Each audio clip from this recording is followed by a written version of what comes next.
বৰ্তমান সত্ৰভূমি মাজুলীত উপস্থিত আছোঁ আৰু প্ৰিয় দৰ্শক ইতিমধ্যে আমি পুৱাৰে পৰা সত্ৰভূমি মাজুলীৰ পৰিৱেশটো দেখুৱাইছোঁ।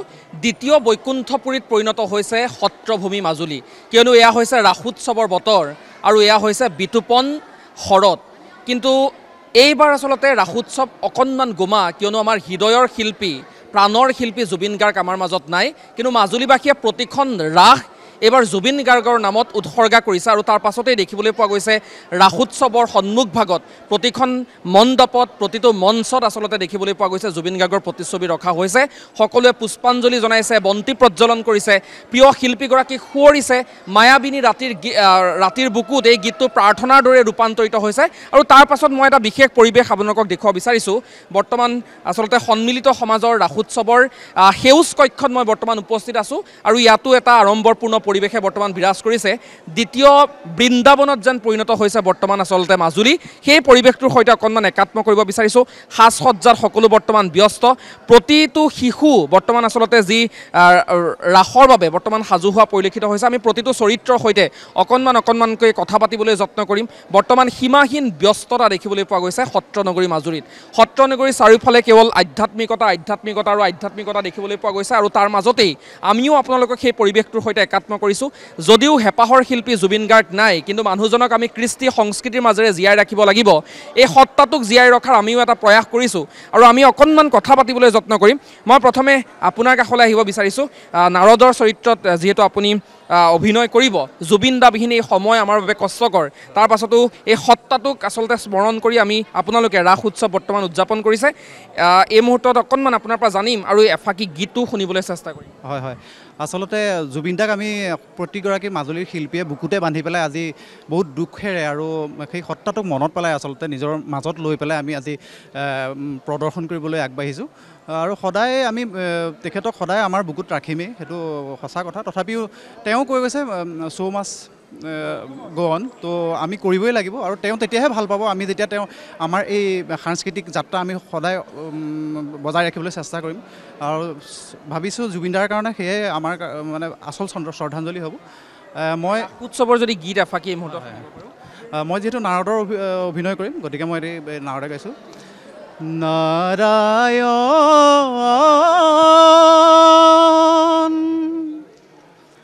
নাৰায়ণ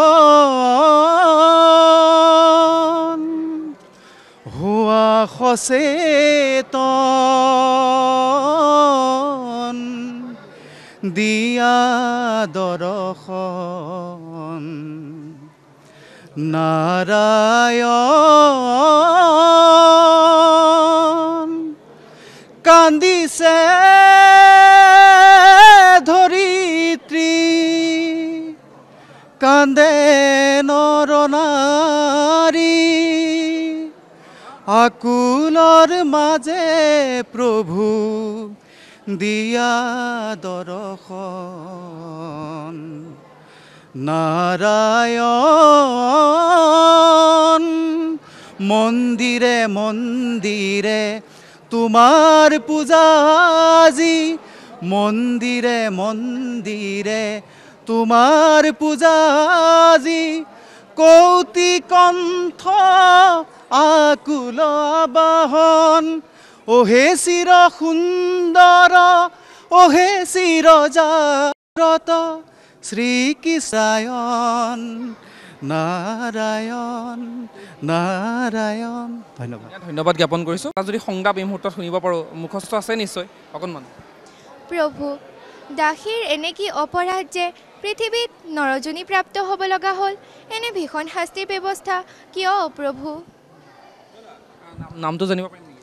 নমস্কাৰ, মোৰ নাম শ্ৰীমতী শুভলক্ষ্মী বৰা। ঠিক আছে, শুভলক্ষ্মীয়ে যোগমায়া চৰিত্ৰত অভিনয় কৰিব। আমি এইবাৰ আপোনালোকক পৰিৱেশটোৰ সৈতে কৰিব বিচাৰিছোঁ। সাজ সজ্জাত বৰ্তমান সকলো ব্যস্ত হৈ পৰা পৰিলক্ষিত হৈছে আৰু এইদৰে বিভিন্ন চৰিত্ৰত অভিনয় কৰা সকলোকে আচলতে এইদৰেই সীমাহীন ব্যস্ততা, মুঠতে মাজুলীত এতিয়া সীমাহীন ব্যস্ততা আৰু সকলোৱে এইদৰেই সাজ সজ্জা গ্ৰহণ কৰা পৰিলক্ষিত হৈছে।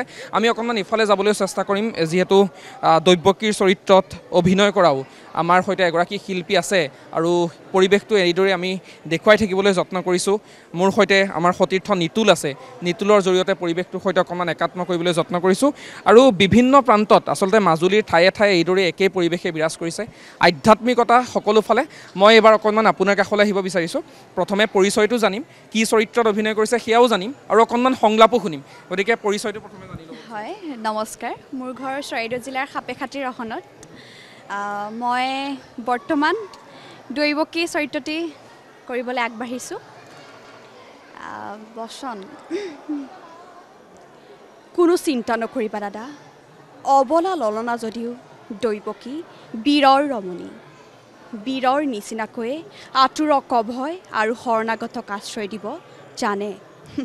তুমি নাজানা দাদা, দৈৱকীৰ হৃদয় কোন ধাতুৰে নিৰ্মিত। মৰণৰ নামত তোমাৰ নিচিনা যি কাপুৰুষ থৰহৰি কম্পমান, নিজ প্ৰাণ বিনিময় হ'লেও তেনে কাপুৰুষৰ প্ৰাণ মই হাঁহি মুখেৰে ৰক্ষা কৰিম। ধন্যবাদ। আপুনি এতিয়া সাজ সজ্জাত আছে, অভিনয়টোত একদম সোমাই যাব নালাগে, তথাপি এই কান্দোনটো যে খুব চৰ্চিত, অকণমান যদি কান্দোন এফাকি অকণমান আৰু সি হ'ব নোৱাৰে স্বামী, সি হ'ব নোৱাৰে। সৰগৰ নিষ্পাপ দেৱকীক কোন হাতেৰে হত্যাৰ কাৰণে সমৰ্পণ কৰিব। তাতকৈ মোৰ মৰণেই শ্ৰেয় স্বামী, তাতকৈ মোৰ মৰণেই শ্ৰেয়। ধুনীয়া, ধন্যবাদ জ্ঞাপন কৰিছোঁ। আৰু এইদৰে মাজুলীত এতিয়া আধ্যাত্মিকতাই বিৰাজ কৰিছে। আমি প্ৰতিটো ফালে আপোনালোকক দেখুৱাব বিচাৰিছোঁ, সকলো আচলতে শিশুসকলো বৰ্তমান ব্যস্ত হৈ পৰিছে, আৰু সকলোৱে আচলতে নাচিবলৈও যিহেতু গোপী সকলো সাজু হৈ আছে। তোমালোকে কি নাচিবা? কি নিদ্ৰা দেৱী। সেইদৰে আচলতে সকলো সাজু হৈছে। এয়া হৈছে পৰিৱেশ, শিশুসকলৰ পৰা আৰম্ভ কৰি বয়সীয়াল সকলো, মুঠতে চাৰিওফালে একেই পৰিৱেশে বিৰাজ কৰিছে। আমি সেই পৰিৱেশটো দেখুৱাব বিচাৰিছোঁ, আৰু এইদৰে আধ্যাত্মিকতাই বৰ্তমান বিৰাজ কৰিছে। আমি কংসৰ সংলাপ এফাকিও আচলতে শুনিবলৈ যত্ন কৰিম। আমি বিভিন্ন প্ৰান্তৰ, আমি অকণমান আচলতে কষ্ট দিবও বিচৰা নাই, কিন্তু তথাপিও অকণমান যদি ক'ত আছে আমি জানিব বিচাৰোঁ, তেতিয়াহ'লে অকণমান আপোনাৰ কাষলৈ আহিব বিচাৰিছোঁ। কি চৰিত্ৰত অভিনয় কৰা হ'ব? মই অসুৰৰ চৰিত্ৰ কৰিম। হয়, কংসালয় দৃশ্যৰ এইটো প্ৰস্তাৱনা দৃশ্যৰ পৰা আৰম্ভ কৰি প্ৰস্তাৱনা দৃশ্যৰ পিছৰ যিখিনি মানে কংসালয় দৃশ্য হয় ন, কংসালয় দৃশ্যত মই কৰিম। ঠিক আছে, ধন্যবাদ জ্ঞাপন কৰিছোঁ। এইদৰে বৰ্তমান সাজ সজ্জাত সকলো ব্যস্ত হৈ থকা পৰিলক্ষিত হৈছে, আৰু এয়া হৈছে প্ৰকৃত মাজুলীৰ পৰিৱেশ। কৃষ্টি সংস্কৃতিক আমি জীয়াই ৰাখিব লাগিব, আৰু যিহেতু জুবিন গাৰ্গে কৈ থৈ গৈছিল যে শ্ব' মাষ্ট গ' অন, গতিকে মাজুলীটো সেই একেই পৰিৱেশ। কৃষ্টি সংস্কৃতিৰ মাজেৰে কিন্তু প্ৰিয় শিল্পীগৰাকীক জীয়াই ৰখাৰ প্ৰচেষ্টা বৰ্তমান অব্যাহত আছে মাজুলীত। সেই পৰিৱেশৰ সৈতে এই মুহূৰ্তত একাত্ম কৰিছোঁ, আৰু এয়া হৈছে আচলতে সত্ৰনগৰী মাজুলীৰ দৃশ্য। আৰু বৰ্তমান বসুদেৱো সাজু হোৱা পৰিলক্ষিত হৈছে। আমি অকণমান তেওঁৰ কাষলৈও আহিছোঁ। সাজ সজ্জা বৰ্তমান চলি আছে, প্ৰস্তুতি চাগে সম্পূৰ্ণ? নিশ্চয় প্ৰস্তুতি একদম সম্পূৰ্ণ। প্ৰথমতেই মই আপোনালোকৰ যোগেদি সমগ্ৰ অসমবাসী ৰাইজক মই ৰাস উৎসৱৰ শুভেচ্ছা জনাইছোঁ। আৰু মাজুলীৰ আমাৰ কমলাবাৰী যি ৰাজীৱ গান্ধী ক্ৰীড়া প্ৰকল্প আছে, তাতে আমাৰ সন্মিলিত শিল্পী সমাজৰ দ্বাৰা 3 দিনীয়াকৈ ৰাস অনুষ্ঠিত হৈছে, 4, 5 আৰু 6। সকলোকে নিমন্ত্ৰণ জনাইছোঁ আপোনালোকৰ যোগেদি। হয়, আৰু সংলাপ যদিও কম, তথাপিও কিন্তু এই মুহূৰ্তত যদি এফাকি সংলাপ শুনিব পাৰোঁ। হয়, আপুনি সংলাপ বুলি ক'লে আচলতে কি হয়, লগত এজন থাকিলে ভাল হয়। তথাপি মই এটি ডাইলগ আছে আমাৰ, যেতিয়া দৈৱকী আৰু বসুদেৱে কৃষ্ণক যেতিয়া প্ৰথম জন্ম হোৱাৰ পিছত চতুৰ্ভুজ দেখা পায়, তেতিয়া মই সেই ডাইলগ ফাঁকিকৈ কৈছোঁ: হে পুৰুষ প্ৰধান, নিৰঞ্জন অনাদি অনন্ত, তোমাৰ এটি ক্ষুদ্ৰ কটাক্ষত এই বিশ্ব ব্ৰহ্মাণ্ডৰ সৃষ্টিৰ স্থিতি আৰু প্ৰলয়ৰ সূচনা হ'ব পাৰে। তুমি পৃথিৱীৰ মহাভাৰ হৰণৰ হেতু আমাৰ গৃহে অৱতাৰ ধাৰণ কৰিছা।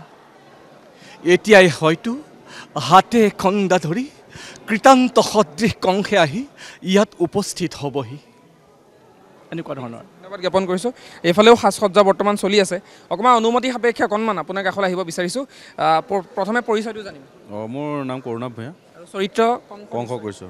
এফাকি সংলাপ কিন্তু এই মুহূৰ্তত এফাকি কৈ দিছোঁ আৰু আপোনাৰ নন্দদুলাল নাটকখনৰ এটা সংলাপ কৈ দিছোঁ মই কালকেতু ঘৰুৱা ঘৰুৱা বিজুলী বেগেৰে তব তীক্ষ্ণ তৰোৱাল আনন্দত উন্মত্ত প্ৰজা যে পলাও কুলৰি বধ কৰা কালকেতু যাকে যতে পোৱা বলিয়া ততাল হাতী চোৰে চোৰে আনি মেলি দিয়া তুৰন্তে মথুৰাৰ প্ৰজা সাগৰত আনন্দৰ উৎসৱ হও কাজি ধ্বংসৰ ধুমুহা ধন্যবাদ ধন্যবাদ জ্ঞাপন কৰিছোঁ আৰু এইদৰে আচলতে সত্ৰভূমি মাজুলী এতিয়া দ্বিতীয় আচলতে বৃন্দাবনলৈ পৰিণত হোৱা পৰিলক্ষিত হৈছে আমি সত্ৰভূমি মাজুলীৰ পৰা আপোনালোকক পৰিৱেশ দেখুৱালোঁ সতীৰ্থ নিতুলে আপোনালোকক পৰিৱেশ দেখুৱালে আৰু সন্মিলিত সমাজৰ এই যি ৰাস এই ৰাসৰ প্ৰস্তুতি ইতিমধ্যে সম্পূৰ্ণ কেইটামান মুহূৰ্তৰ পাছতে আচলতে মঞ্চস্থ হ'ব ৰাস উৎসৱ